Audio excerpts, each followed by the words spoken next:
Кратък преход из родната медийна угър. Пената спира телефона си за досадници. Само така, чичо Митко. Пълна е с досадници, които те карат да сглобиш повече от 2 изречения тяхното мами. Ким Кардашиан скандализира с космата вулва. Кимче, скъпа, един съвет. Сядаш на стол, обринча с двойно лепящо тиксо и ставаш резко. Болката е мимолетна, интимната естетика и аплодисментите обаче са вечни. Бритни смъркал кокаин, докато кърми. Че какво, лошо няма. Я вижте малките отрочета колко са весели.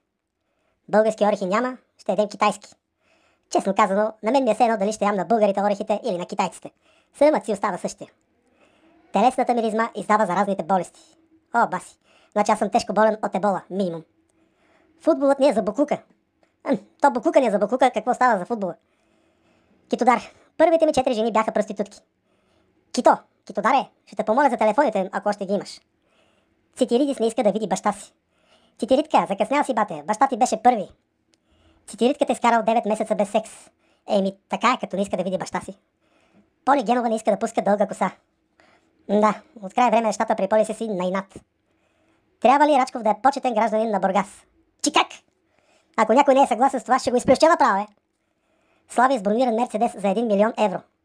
Няма такава държава, но има такова возило. Славчо беше тръгнал да остарява като катедрала, но на време се усети и спря.